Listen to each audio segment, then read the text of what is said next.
मैं व्यक्तिगत रूप से इस घटना की निंदा करता हूँ, लेकिन इसमें अब जो राजनीति हो रही है वो और गलत हो रही है। नहीं, देखिए, आपको सिस्टम पे तो भरोसा रखना पड़ेगा। सीबीआई जांच पे वो अगर भरोसा नहीं करते तो किस जांच पे भरोसा करते हैं? श्री नरेंद्र मोदी जी प्रतिबद्ध हैं देश के किसानों की आय दुगनी करने के लिए। नमस्कार, स्वागत है आपका नैजिक न्यूज़ में। आपके साथ मैं हूं सोहम रुबा। आज हमारे साथ मौजूद हैं अनिल अग्रवाल जी, राज्यसभा सांसद। सर, आपका बहुत बहुत स्वागत है हमारे चैनल में। और सबसे पहले सर, हाथरस मुद्दे को लेकर आज बातचीत हम आपसे करना चाहेंगे। क्या राय है हाथरस मुद्दे को लेकर आपकी? देखिए, हाथरस की जो घटना हुई है वो निंदनीय है। मैं व्यक्तिगत रूप से इस घटना की निंदा करता हूँ, लेकिन इसमें अब जो राजनीति हो रही है वो और गलत हो रही है। राज्य सरकार द्वारा जो भी कदम उठाए जा सकते थे वो उठाए गए हैं। सीबीआई पूरे तरह से एक्टिवेट हो गई है। माननीय उच्च न्यायालय इस मामले में अपनी रुचि दिखा चुका है और उन्होंने सबको तलब भी किया है।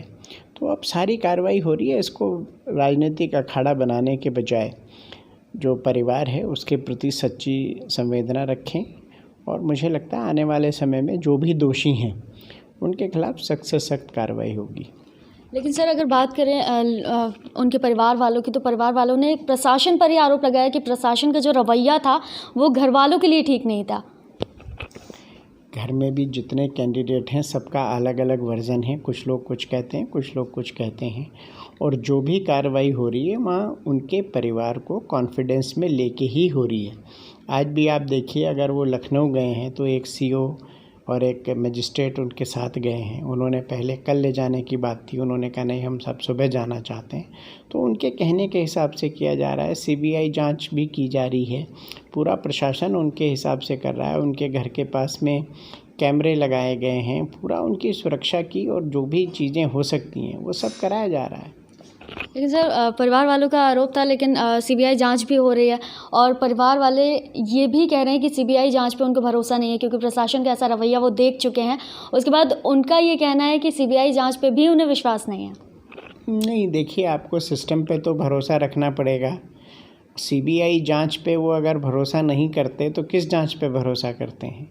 और जो वहाँ पुलिस अधिकारी थे जिनको कि सो कॉल्ड कहा जा सकता है, वो सब ट्रांसफ़र हो चुके हैं। उनके खिलाफ जो कार्रवाई प्रशासन गवर्नमेंट कर सकती थी वो कर दी गई है। तो उनको अपने सिस्टम पे तो भरोसा रखना पड़ेगा ना।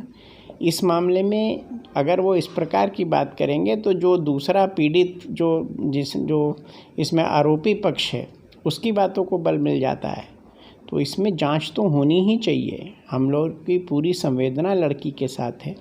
लड़की की मृत्यु हुई है, बहुत दुखद है, बट इसमें सच भी सामने आना ज़रूरी है, और जो दोषी हैं उनके खिलाफ कार्रवाई भी उतनी ज़रूरी है। तो सर, अगर किसानों की बात की जाए तो किसान धरना प्रदर्शन कर रहे हैं, उस पर भी रोक नहीं लगाई जा रही, और जो विपक्ष है वो भी लगातार किसानों का साथ दे रहा है और किसान उसको भी प्रदर्शन के रूप में देख रहे हैं। इसमें आप क्या कहते हैं? देखिए, माननीय यशस्वी लोकप्रिय प्रधानमंत्री श्री नरेंद्र मोदी जी प्रतिबद्ध हैं देश के किसानों की आय दुगनी करने के लिए। ये उसी दशा में और उसी दिशा में उठाया गया एक महत्वपूर्ण कदम है। विपक्ष जो चीज़ नहीं कर पाया, माननीय मोदी जी ने वो कर दिखाया है। अगर आप कांग्रेस जो मुख्य विपक्षी पार्टी है उनका मैनिफेस्टो देखें तो उसमें ये बात साफ साफ लिखी है कि वो किसानों के लिए मंडी जो किसान कृषि जो विधेयक है उसको पारित कराएंगे, बट उनमें हिम्मत नहीं है। वो वोट बैंक की राजनीति करते हैं। माननीय मोदी जी ने ये करके दिखाया है, और इसमें किसान विरोध नहीं कर रहे हैं। कुछ लोग जो हैं वो प्रायोजित तरीके से इसमें विरोध करा रहे हैं, और बहुत सारे किसान भाई ऐसे भी हैं जो इस बिल को समझ रहे हैं, वो इस बिल का स्वागत कर रहे हैं।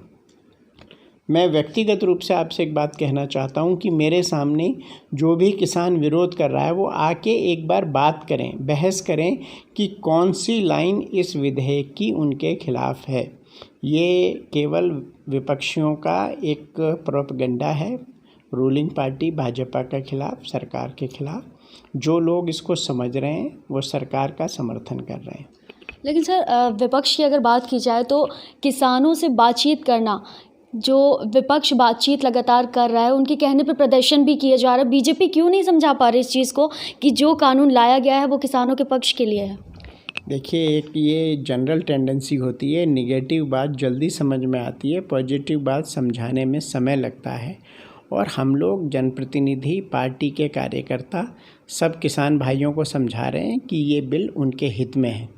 माननीय मोदी जी किसानों के बारे में कई अच्छे विधेयक ला चुके हैं और पूरी तरह से प्रतिबद्ध हैं उनकी आय बढ़ाने के लिए।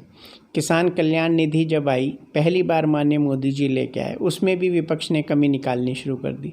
इसी प्रकार के बहुत सारे मुद्दे हैं जो माननीय मोदी जी प्रथम बार लाए, उसके बावजूद भी वे कमी निकालते हैं। तो वो केवल राजनीति कर रहे हैं, उन्हें किसानों से कोई लेना देना नहीं है।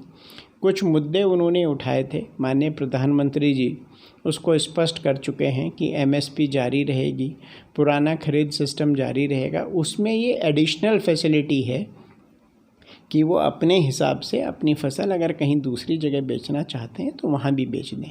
इसमें कहाँ नुकसान है मेरी समझ में नहीं आ रहा, कैसे वो इसको जस्टिफाई करना चाहते हैं इस बात को। सर, लगातार कोरोना का कहर, जो हम कह सकते हैं कोरोना का कहर लगातार बढ़ता जा रहा है, वहीं धरना प्रदर्शन जो हो रहे हैं और जगह जगह कहना यह है कि सोशल डिस्टेंसिंग आप रखिए, मास्क पहन के चलिए हर जगह, लेकिन कहीं इसकी धज्जियां उड़ाई जा रही हैं। जैसे हम प्रदर्शन में देख सकते हैं कि धरना प्रदर्शन जो हो रहे हैं वो बिल्कुल मास्क, सोशल डिस्टेंसिंग, बिल्कुल इस चीज़ की धज्जियां उड़ाई जा रही हैं। लेकिन अगर बात करें वहीं रोडवेज़ बसों की भी, तो वहाँ की हालत अगर आप देखें, अभी नॉर्मली हम किसी ऑफिस में जाते हैं या किसी मॉल्स में जाते हैं या कहीं पे भी जाते हैं तो बहुत इस चीज़ का ख्याल रखा जाता है कि नहीं, आप मास्क पहन के एंट्री लीजिए, आरोग्य सेतु ऐप आपके फ़ोन में होना चाहिए, दूसरी चीज़ सोशल डिस्टेंसिंग बहुत अच्छे से पालन किया जाता है। लेकिन कई जगह ऐसी है, जैसे धरना प्रदर्शन हो गया या रोडवेज़ बसेस का हो गया, अभी आप मार्केट में निकल के देखिए तो अनलॉक 4 तो होता जा रहा है, लेकिन उसके बावजूद भी सोशल डिस्टेंसिंग जो है वो नहीं बन पा रही है। नहीं, ये आपने बहुत अच्छा प्रश्न उठाया और आज मुझे लगता है इस बात की आवश्यकता है, हर नागरिक को ये समझना पड़ेगा कि ये जो भी प्रोटोकॉल्स गवर्नमेंट ने जारी किए हैं, 2 गज की दूरी, आप अपना हैंड वॉश करते रहिए, आप मास्क पहनिए, ये आपके अपने लिए ज़रूरी हैं। और जो धरना प्रदर्शन में लोग इस तरह की सोशल डिस्टेंसिंग की धज्जियां उड़ा रहे हैं, ये उनके अपने स्वास्थ्य के लिए खराब है। और माननीय प्रधानमंत्री जी ने बड़ा स्पष्ट किया है कि जब तक दवाई नहीं तब तक कोई ढिलाई नहीं। इस बात को हम सब लोगों को मानना पड़ेगा। और आने वाले समय में चूँकि विंटर शुरू होने जा रहे हैं, फेस्टिव सीज़न शुरू होने जा रहा है, हम लोगों को और अलर्ट होने की ज़रूरत है। अगर हम अलर्ट नहीं हुए तो आने वाले समय में स्थिति और ख़राब हो सकती है। सर, एक उसको लेके भी आप मैसेज ज़रूर दें। आपका एक ट्वीट था कि सोशल डिस्टेंसिंग का सबको पालन करना है क्योंकि अभी महामारी ख़त्म नहीं हुई है। तो थोड़ा सा आप हमारे नेट्रिक न्यूज़ के माध्यम से आप बताना चाहें लोगों को कि क्या मैसेज आप देना चाहेंगे कि अब त्योहारों का सीज़न शुरू होने वाला है, किस तरह से ध्यान रखें, अपने घरों में रहें, सुरक्षित रहें? नहीं, ये तो बहुत आवश्यक है कि अपने घर में रहें, सुरक्षित रहें। जब तक कोई दवाई नहीं तब तक कोई ढिलाई नहीं, ये बहुत ही महत्वपूर्ण बात है। और हम लोगों को मास्क पहनना बहुत आवश्यक है, अपना सोशल डिस्टेंसिंग का पालन करना बहुत ज़रूरी है, अपने हाथ सैनिटाइज़ करना बहुत ज़रूरी है। और हम लोगों को मास्क पहनना बहुत आवश्यक है, अपना सोशल डिस्टेंसिंग का पालन करना बहुत ज़रूरी है, अपने हाथ सैनिटाइज़ करना बहुत ज़रूरी है। और अगर हम ये सब चीज़ों का पालन करेंगे तो मुझे लगता है आने वाले समय में हम लोग कोविड-19 पे विजय पा सकेंगे, नहीं तो स्थिति ख़राब हो सकती है।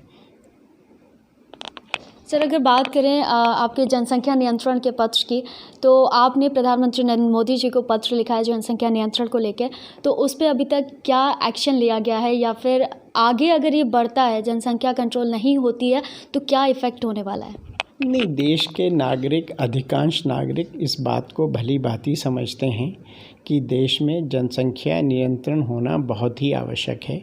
और आज जो लोग पढ़े लिखे हैं, जो संपन्न हैं, वो स्वतः अपने लिए जनसंख्या नियंत्रण अपने ऊपर लागू कर रहे हैं। और आने वाले समय में जो लोग इसको नहीं मानेंगे उनके लिए कानून के माध्यम से इसको किया जाएगा।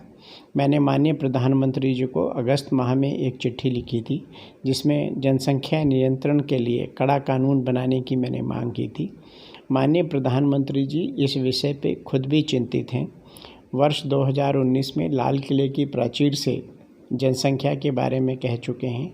इस वर्ष भी उन्होंने लाल किले से कहा कि हम बेटियों की शादी की उम्र बढ़ाने पे विचार कर रहे हैं। ये सभी मुद्दे ऐसे हैं जो सरकार लागू करने जा रही है। इसमें जो महत्वपूर्ण बात है, सरकार ये चाहती है कि नियम कानून इस प्रकार से हो, लोग इसको अपने ऊपर स्वतः इम्प्लीमेंट करें। माननीय मोदी जी ने एक बहुत अच्छी योजना 2014 में जब वो प्रधानमंत्री हुए, उन्होंने लागू की। देश में बेटी बचाओ बेटी पढ़ाओ का अभियान जारी किया और ये आंकड़े बताते हैं कि जो बेटियां पढ़ी लिखी हैं, जो बेटियां समझदार हैं, वो स्वतः ही परिवार नियोजन कर लेती हैं और उनके अधिक बच्चे नहीं होते। वो जनसंख्या नियंत्रण में अपना बहुत सहयोग दे रही हैं, देश के विकास में मुख्य भूमिका में अपने परिवार को ला रही हैं। तो देश के नागरिक खुद भी इसको समझने लगे हैं और जो लोग नहीं समझेंगे उनको कानून के माध्यम से बाध्य किया जाएगा। लेकिन आज मुझे लगता है सबसे ज़्यादा आवश्यकता है कि हम अपने देश की जनसंख्या नियंत्रित करें। नहीं, आने वाला समय बहुत भयावह होगा। ना आपको शुद्ध पीने का पानी मिलेगा, ना स्कूल कॉलेज पूरे होंगे, ना चिकित्सा सुविधा पूरी होंगी। मैं तो यहाँ तक कहता हूँ कि आने वाले समय में आपको शुद्ध हवा तक की दिक्कत हो जाएगी और ये फैक्ट भी है। हमारा एरिया चीन से लगभग 1/3 है, जबकि आबादी में हम लोग चीन के बराबर होने जा रहे हैं। माननीय प्रधानमंत्री जी ने जब देश की बागडोर संभाली, उस समय देश की जनसंख्या 125 करोड़ थी, आज 135 करोड़ पार कर चुकी है। तो इस तेज़ी से तो बहुत मुश्किल है। आने वाले समय में जो बेरोज़गारी की समस्या है वो भी बढ़ जाएगी, क्योंकि 5 साल में अतिरिक्त 10 करोड़ रोज़गार उपलब्ध कराना किसी भी सरकार के लिए बहुत मुश्किल काम होगा और ये आज भी उसी स्पीड से बढ़ती जा रही है। तो इसको हम लोगों को समझाना पड़ेगा। सभी लोगों को ये बताना पड़ेगा कि ये जाति, धर्म, समाज उससे ऊपर उठ के है, आपके अपने हित में है। और जब हम लोग ये समझा देंगे कि ये आपके अपने हित में है, तो लोग स्वतः समझना शुरू कर देंगे, इसको मानना शुरू कर देंगे। जो लोग पढ़े लिखे हैं वो इसकी महत्वता को समझ रहे हैं, उनको लगता है कि हमारा अपना हित है। जो लोग थोड़ा कम पढ़े हैं, देश की मुख्य धारा में नहीं हैं, उन्हीं के यहाँ ये दिक्कत ज़्यादा है। तो उनको भी हमको ये समझाना पड़ेगा और जिस दिन हम ये समझा देंगे, हमारा जो अभियान है वो सफल हो जाएगा। तो सर बहुत बहुत शुक्रिया बातचीत के लिए। हमारे साथ मौजूद है अनिल अग्रवाल जी, राज्यसभा सांसद। कैमरा पर्सन अर्ज के साथ मैं सोहम रुबा, नेटरिक न्यूज़ दिल्ली। आप देख रहे हैं नेटरिक न्यूज़, साहस सच कहने का।